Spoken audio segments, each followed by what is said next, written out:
Bem, pessoal, vira e mexe eu faço vídeo aqui para vocês de algumas doenças até psiquiátricas explicando o que acontece no cérebro, né, os transtornos, né?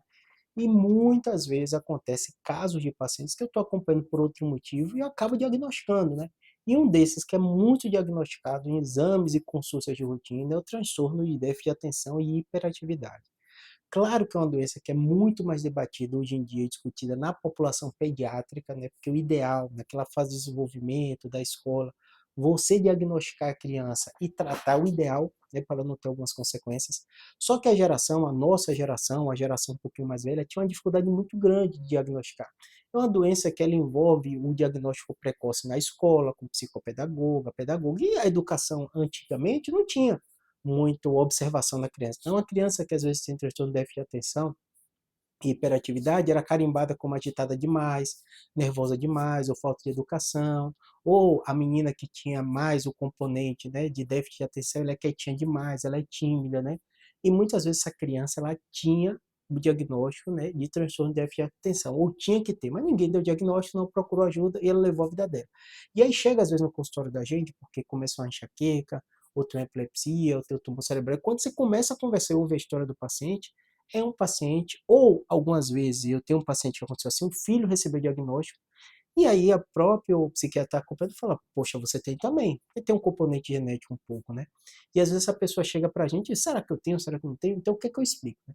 Independente da sua idade, se você tem, hoje em dia é muito fácil, que até no Google você tem várias formas de você até calcular, ou ver sinais e sintomas, né, e levantar a suspeita. Quem diagnostica é o médico, não é você vendo o New Score no Google ou analisando.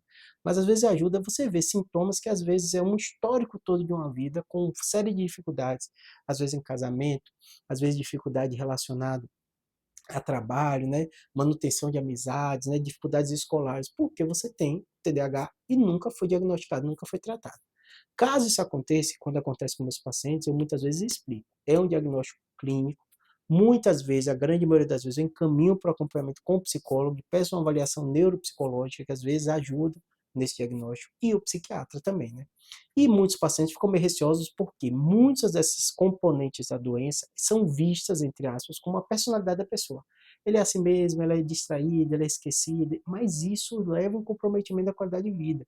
Então, independente da idade, se você tem os sinais e sintomas, procura ajuda. Eu tenho mais muitos pacientes que eu diagnostiquei, às vezes até começo o remédio, encaminho para o psiquiatra, encaminho para o psicólogo, porque às vezes o paciente é até resistente, né, em fazer isso, né, em procurar ajuda, e eles falam, minha vida mudou, sou outra pessoa, minha esposa percebeu, meu esposo percebeu isso, que eu estou muito melhor, no trabalho eu estou desenvolvendo melhor. Então não há idade para diagnóstico de TDAH. Dependendo da sua idade, procura ajuda, porque pode melhorar muito sua qualidade de vida, tá bom? Espero que tenha ajudado, abraço.